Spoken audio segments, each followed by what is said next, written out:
देखो इसी रिएक्शन को हम रिवर्स करके लिखते हैं।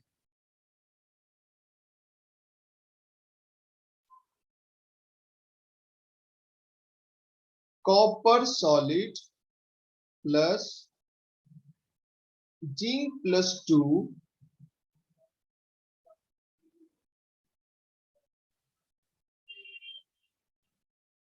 Copper solid plus zinc +2 equals gives out copper +2 equals plus zinc solid. अभी हमने देखा था कि जिंक कॉपर को रिड्यूस करता है, कॉपर जिंक को रिड्यूस नहीं करता है। मतलब ऊपर वाला रिएक्शन होता है और नीचे वाला रिएक्शन नहीं होता है। मतलब ऊपर वाले रिएक्शन का जो डेल्टा जी है वो निगेटिव है और नीचे वाला रिएक्शन का जो डेल्टा जी है वो पॉजिटिव है। जिस रिएक्शन का डेल्टा जी निगेटिव होता है वो रिएक्शन स्पॉन्टेनियस होता है। स्पॉन्टेनियस का मतलब रिएक्शन होगा, और जिस रिएक्शन का डेल्टा जी पॉजिटिव होता है वो रिएक्शन नॉन स्पॉन्टेनियस होता है, ऐसा थर्मोडायनेमिक्स बोलता है। अब जरा गौर करना, ये तो क्लियर कट है कि अगर ऊपर वाले का डेल्टा जी निगेटिव होगा तो नीचे वाले का डेल्टा जी पॉजिटिव होगा, क्योंकि ऊपर वाला का ही रिवर्स रिएक्शन है नीचे वाला। डेल्टा जी होता क्या है? Free energy of product minus free energy of reactant.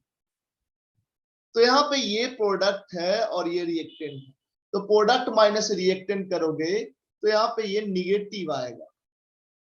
लेकिन नीचे वाले में अगर डेल्टा जी निकाले तो ये भी जी प्रोडक्ट माइनस जी रिएक्टेंट ही होगा।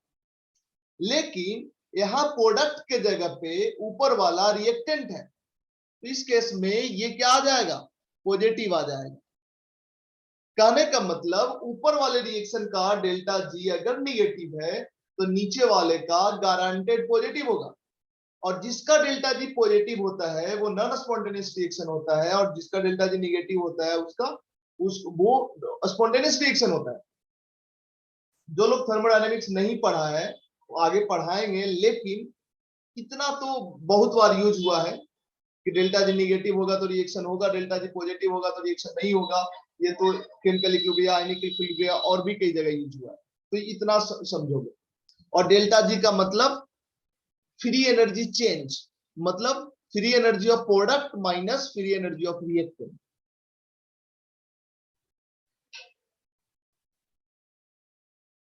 अब देखो,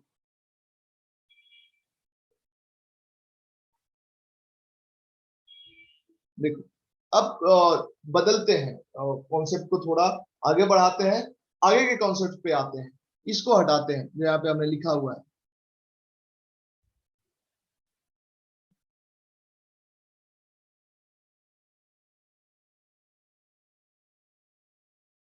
या फिर एक और कॉन्सेप्ट लाए।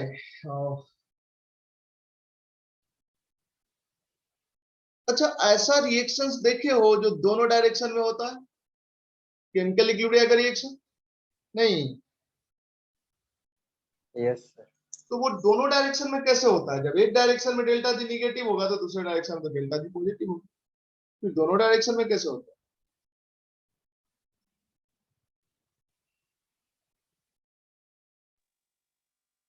डेल्टा जी 0 होता है। डेल्टा जी 0 होता है।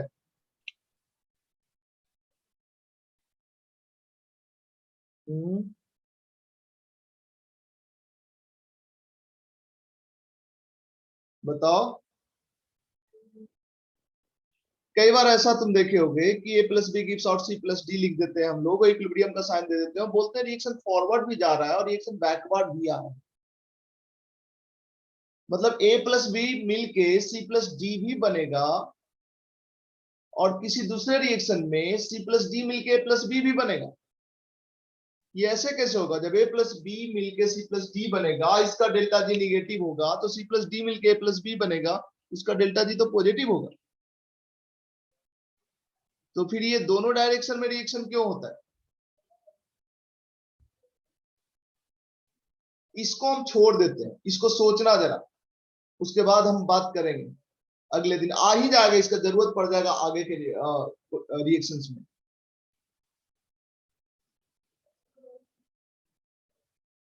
चलो, तो हम आगे प्रोसीड करते हैं। और एक वेसल है, एक वेसल है,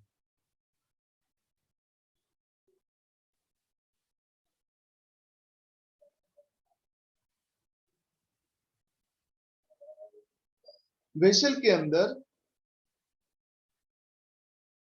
एक सॉल्यूशन है, m+n का सॉल्यूशन, और इसमें एक मेटल डिप किए हुए हो तुम।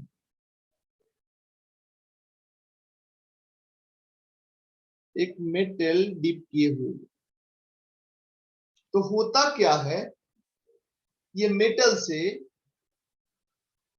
जो मेटल है सॉलिड, ये आयोनाइज होता है और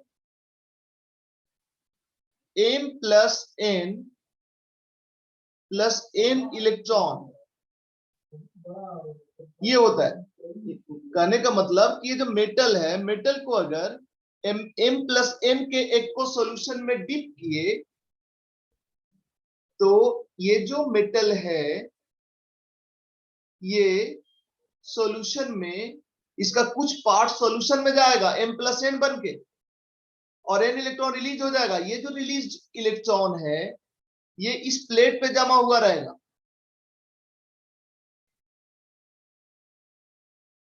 रुको, इसको दूसरे तरह से हम समझाते हैं, या नहीं, ठीक है, अब जरा समझना। तो ये क्या सर, ये सारा मेटल सॉल्यूशन में चला जाएगा? सर इसका मतलब आप ये कहना चाह रहे हैं कि हम कोई ग्लास ले लें, ग्लास में पानी ले लें और इसमें कॉपर का एक रड रख दें ऐसे, तो ये कॉपर का रड सॉल्यूशन में चला जाएगा पूरा का पूरा, कॉपर+2 बन के सॉल्यूशन ब्लू ब्लू हो जाएगा? ऐसा तो प्रैक्टिकली देखने को नहीं मिलता है। देखो, होता एग्जैक्टली वही है जो हम बोल रहे हैं। अगर तुम ग्लास में पानी ले लो, ग्लास में पानी ले लो और इसमें कॉपर का रड डीप करो, तो ये जो कॉपर है, कॉपर कॉपर+2 में कन्वर्ट होता है और तो 2 इलेक्ट्रॉन निकल जाता है। सारा कॉपर कॉपर+2 में नहीं कन्वर्ट होगा, कुछ कॉपर यहां से कॉपर+2 में कन्वर्ट हो जाएगा और जो इलेक्ट्रॉन निकला ये इलेक्ट्रॉन इस प्लेट पे रह जाएगा। मतलब ये प्लेट निगेटिवली चार्ज हो जाएगा और सॉल्यूशन में कॉपर+2 चला जाएगा। लेकिन ये कॉपर+2 इतना कम होगा कि तुम नेकेड आई से इसका ब्लूइश कलर ऑब्जर्व नहीं कर पाओगे। और जैसे ही कॉपर का कुछ अमाउंट कॉपर+2 बनकर सॉल्यूशन में गया, इसके बाद दो चीजें होने लगेगा। एक कॉपर+2 बनकर सॉल्यूशन में जाना, और सॉल्यूशन का कॉपर+2 का कॉपर पे डिपॉजिट होना, ये दोनों साइमल्टेनियस होने लगेगा। मतलब थोड़ा ही कॉपर सॉल्यूशन में आएगा, इनफैक्ट सॉल्यूशन बोलना सही नहीं है, या तो प्योर वाटर था, थोड़ा ही कॉपर+2 बन के वाटर में आएगा और उसके बाद आ जाएगा इक्विलिब्रियम। इक्विलिब्रियम आने का मतलब कि नेक्स्ट कॉपर+2 में जाएगा और ये जो कॉपर+2 है कॉपर में आएगा, ये दोनों साइमल्टेनियसली होते रहेगा। मतलब पानी में ये जो यहाँ पे वाटर था, इस वाटर में कॉपर+2 ऐसा नहीं होगा कि ये पूरा का पूरा प्लेट कॉपर+2 बन के सोल्यूशन पानी में डिजोल्व हो जाएगा, थोड़ा ही डिजोल्व होगा और उसके बाद यहाँ पे इक्विलिब्रियम आ जाएगा। इक्विलिब्रियम आ जाएगा मतलब कॉपर प्लेट डिजोल्व भी हो रहा होगा और सॉल्यूशन का कॉपर+2 डिपॉजिट भी हो रहा होगा। और अगर ऐसा हुआ है तो इस प्लेट पे जरूर निगेटिव चार्ज रहेगा। क्यों? क्योंकि कॉपर का कुछ अमाउंट तो इफेक्टिवली कॉपर+2 बन के सोल्यूशन में गया ना। फिर से समझाते हैं इसको।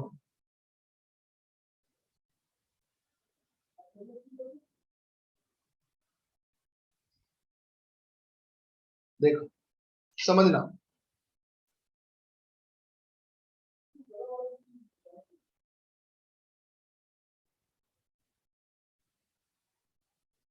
एक गिलास पानी है, कुछ नहीं है, पानी है, इसमें तुम कॉपर का प्लेट रखे,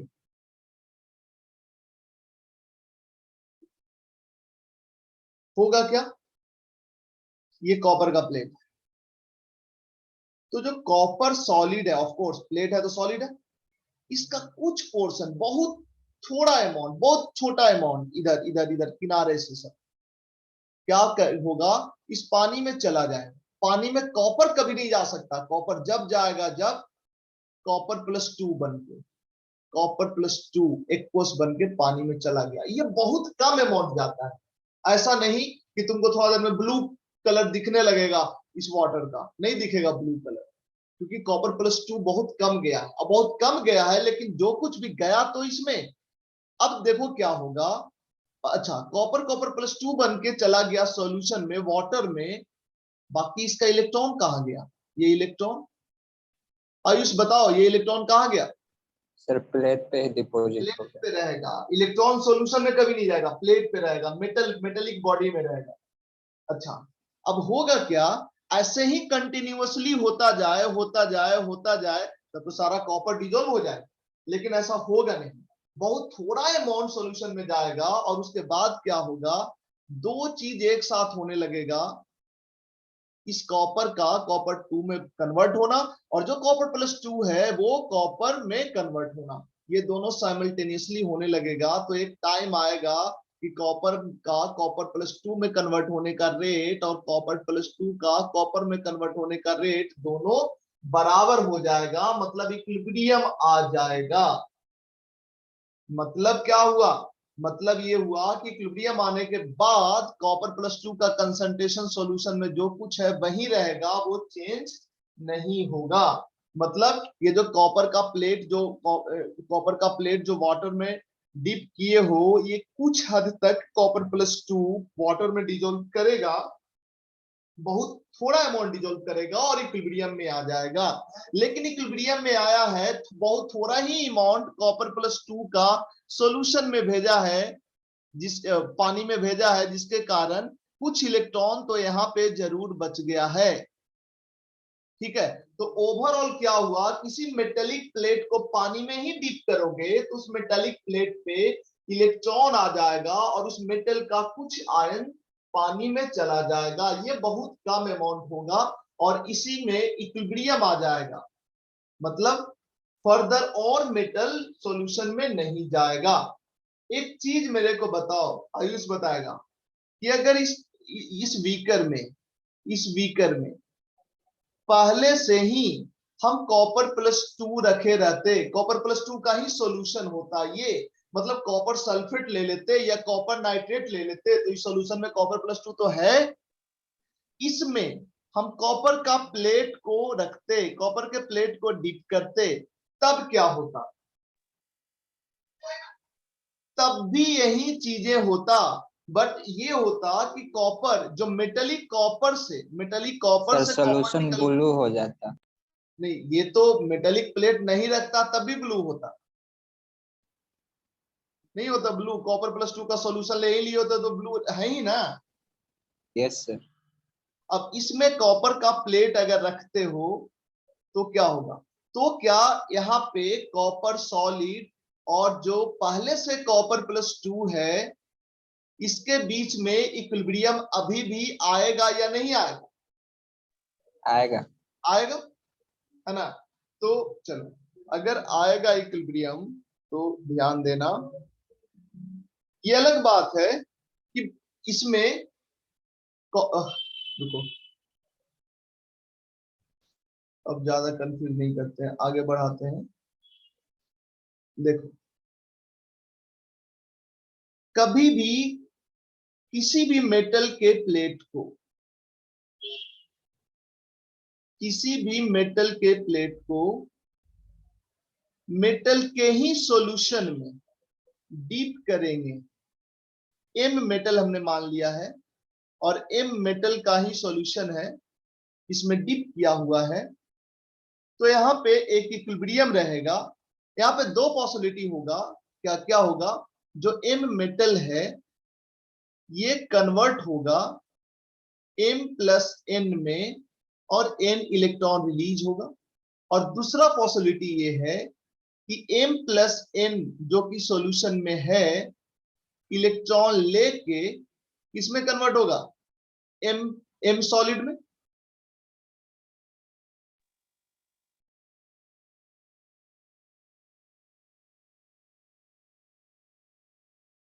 यही ना होगा। Yes sir. ओके, अब जरा गौर करना, इसका मतलब क्या है, यहां दो चीज हो रहा है। मेटल सॉल्यूशन में जा रहा है, मेटल सॉल्यूशन में जा रहा है, और सॉल्यूशन का आयंस मेटल में कन्वर्ट हो रहा है। मतलब यहां पे एक इक्विलिब्रियम बनेगा, m सॉलिड और m+n इक्वल्स +n इलेक्ट्रॉन, ये एक इक्विलिब्रियम बनेगा। देखो, हमने तो ये बताया कि अगर सॉल्यूशन में m+n नहीं भी रहता है, खाली पानी में प्लेट डिप कर दोगे तब भी ये इक्विलिब्रियम आता है। पहले से सॉल्यूशन में m+n रहेगा तब भी इक्विलिब्रियम आए, और ये इक्विलिब्रियम बन के तैयार है। अब ये जो इलेक्ट्रॉन है वो इलेक्ट्रॉन कहां पे है, मेटल के प्लेट पे है, मेटल के प्लेट पे है ना। Yes sir. ओके, अगर तुम एक काम करो, थोड़ा सा हम इस चैप्टर में आगे क्या होने वाला है वो हम दिखाते हैं, हालांकि अभी यहाँ पे जरूरत नहीं है इसका, लेकिन फिर भी क्या करते हैं हम, एक दो वेसल है, एक में m+n है और इसमें m मेटल को डिप किए हो। इसमें क्या किए हो, इसमें तुम n+n है और इसमें n मेटल को डिप किए हो।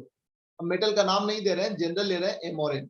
दोनों ही केस में इस रीजन में क्या है, इलेक्ट्रॉन है,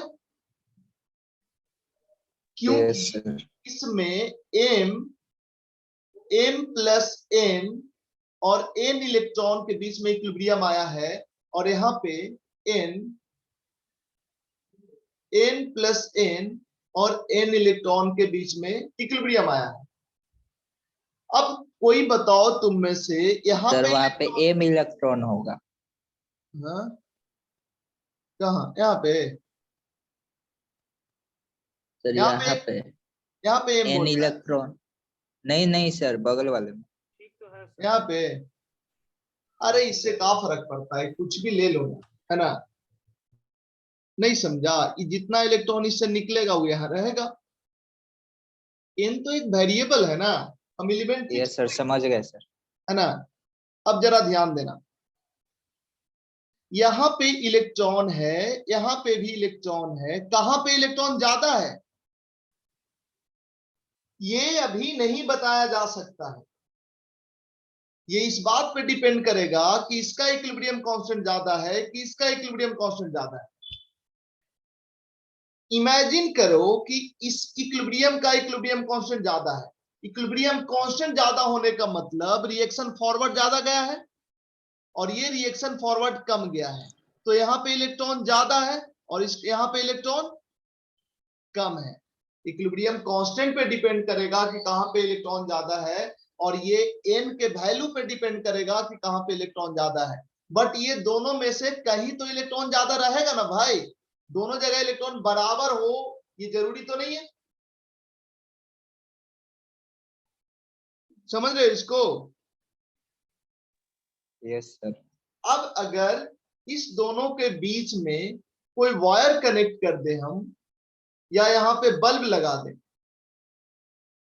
बल्ब लगा दे, क्या लगता है तुमको, यहां भी इलेक्ट्रॉन था, यहां भी इलेक्ट्रॉन है, एक जगह ज्यादा इलेक्ट्रॉन एक जगह कम इलेक्ट्रॉन, तो एक हो गया हाई पोटेंशियल पे और एक हो गया लो पोटेंशियल पे, तो करंट का फ्लो हो जाएगा कि नहीं, दोनों को वायर से कनेक्ट कर दोगे तो। हो जाएगा। और उसी वायर में बल्ब लगा दो, बल्ब जलेगा, यस सर। लगता तो है कि जलेगा, है ना। एक्चुअली यही सब कुछ हम आगे करने वाले हैं। अब इसको हम हटाते हैं। अब ये बल्ब कितना देर तक जलेगा, कैसे इसका ज्यादा देर तक इसको करंट सप्लाई मिलेगा, यही सब कुछ हम आगे देखेंगे।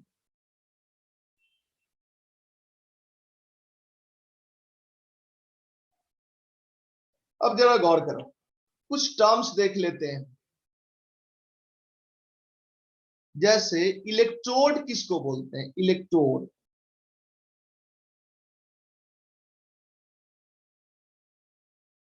इलेक्ट्रोड कुछ और नहीं है, ये है स्ट्रिप ऑफ मेटल, मेटल का एक प्लेट, इसी को हम बोल रहे हैं इलेक्ट्रोड और कुछ नहीं। जैसे ये जो बीकर है जिसमें एक्वा सॉल्यूशन लिया गया है और उसमें मेटल का प्लेट को डिप किया गया है, ये प्लेट ही क्या है? इलेक्ट्रोड। ठीक है, चलो नेक्स्ट अगर हम बात करें तो हाफ सेल किसको बोलते हैं? हाफ सेल, देखो हाफ सेल कुछ और नहीं है, strip of metal, strip of metal plus ions of same metal,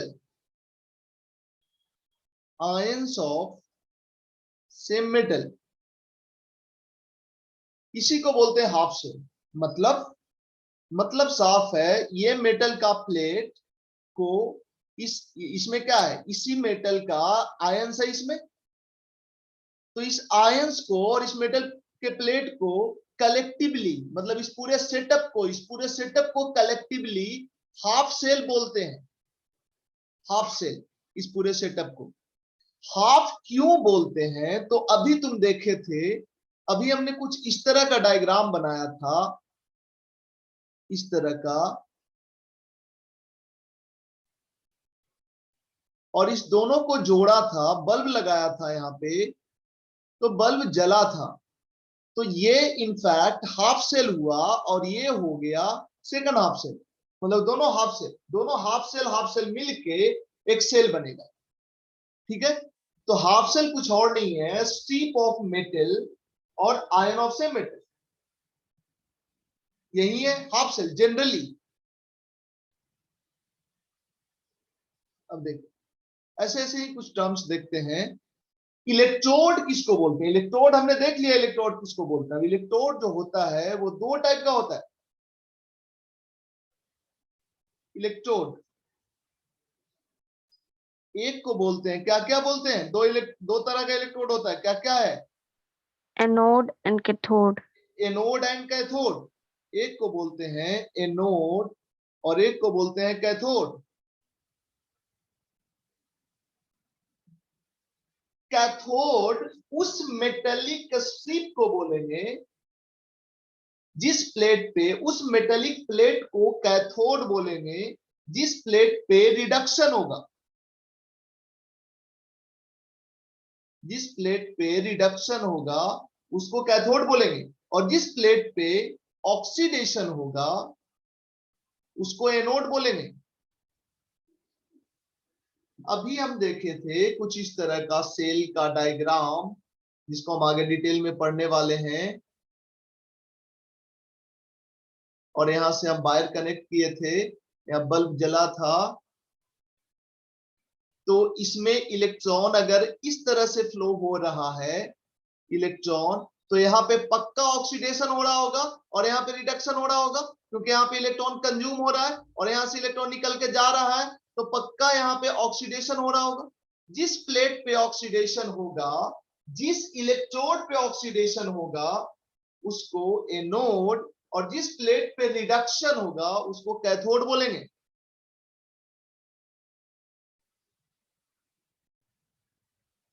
अब देखो नेक्स्ट कुछ और टर्म्स देखते हैं।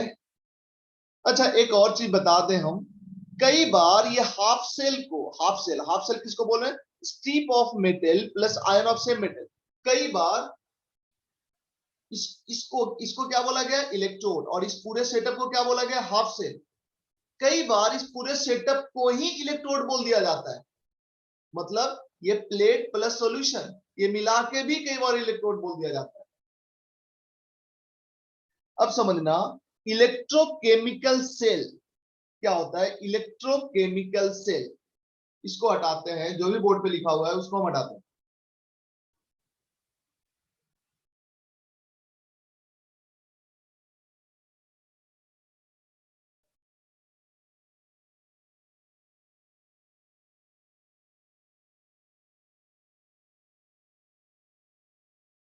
इलेक्ट्रोकेमिकल सेल क्या होता है?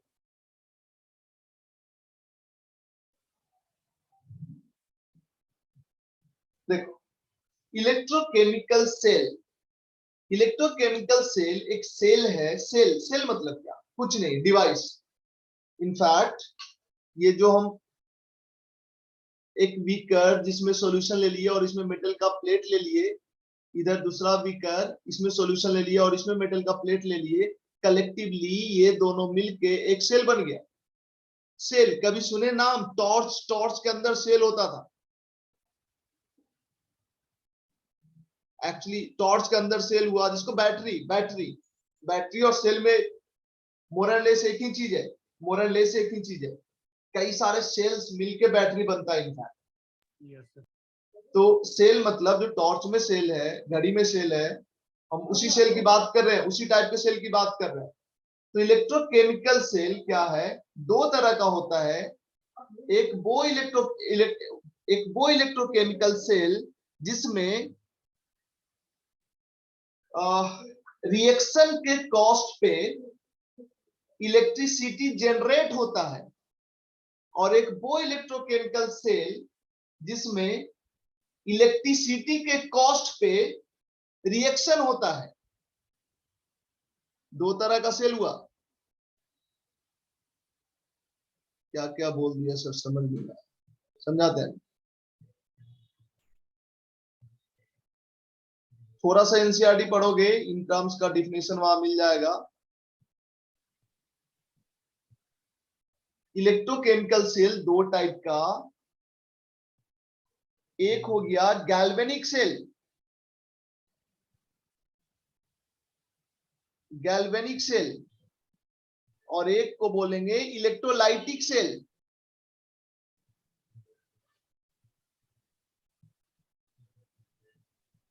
गैल्वेनिक सेल को वोल्टिक सेल भी बोलते हैं।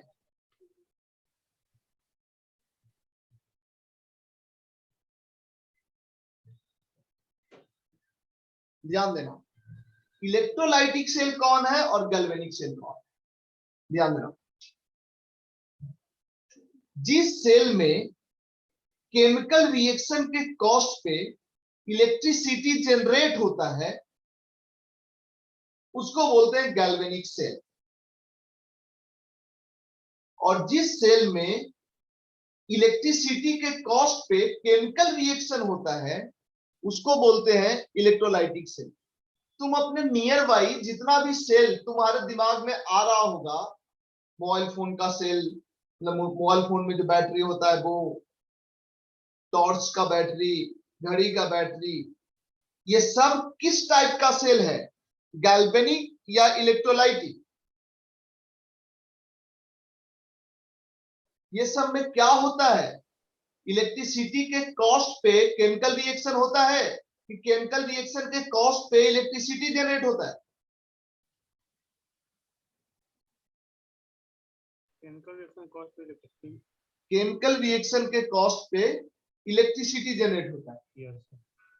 लिथियम आयन बैटरी जो फोन में रहता है या फिर टॉर्च का बैटरी, उसमें क्या है? बाहर से थोड़ा इलेक्ट्रिसिटी दे रहे हो, वो इलेक्ट्रिसिटी प्रोड्यूस हो रहा है, वो इलेक्ट्रिसिटी प्रोड्यूस कर रहा है। तो इलेक्ट्रिसिटी प्रोड्यूस कर रहा है किसके कॉस्ट पे? उसके अंदर केमिकल रिएक्शन हो रहा है जिसके कारण वो इलेक्ट्रिसिटी प्रोड्यूस कर रहा है। तो तुम अपने आसपास जितना भी सेल देखते हो वो सब में एक ही काम होता है, केमिकल रिएक्शन के कॉस्ट पे इलेक्ट्रिसिटी जनरेट होता है।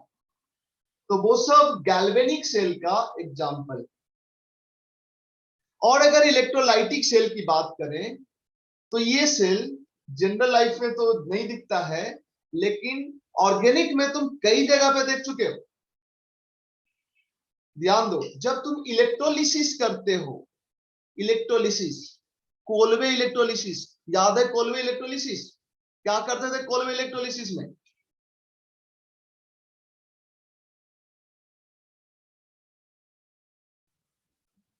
बताओ कोई, कोलवे इलेक्ट्रोलिसिस में क्या करते थे?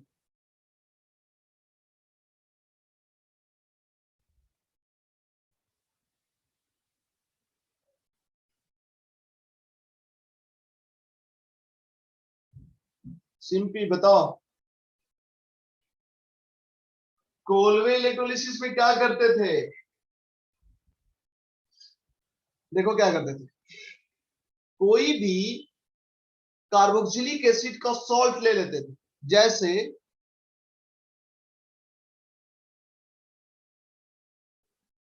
पोटेशियम एसीटेट,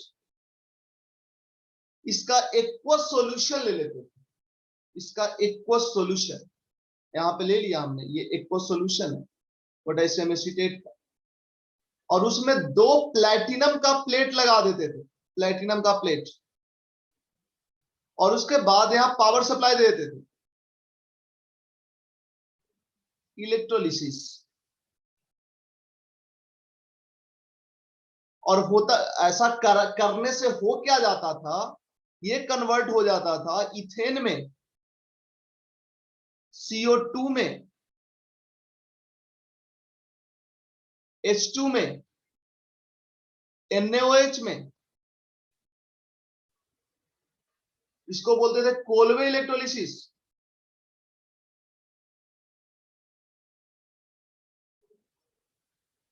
ध्यान देना, इलेक्ट्रिसिटी के कॉस्ट पे केमिकल रिएक्शन हो रहा है कि नहीं, यहां पे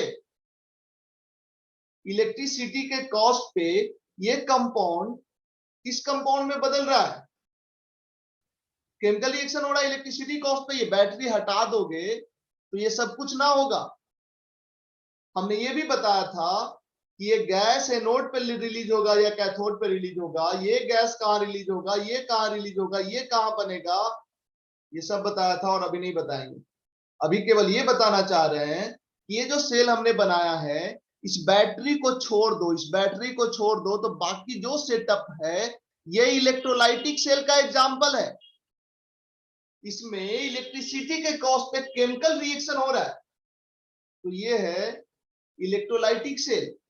और तुम जनरल लाइफ में जो सेल देख रहे हो वो जनरली उसमें ऑलमोस्ट सारा जनरली क्या है, गैल्वेनिक सेल है। ये स्टार्ट होगा, ये स्टार्ट होने के बाद फिर से कंटिन्यू करते हैं।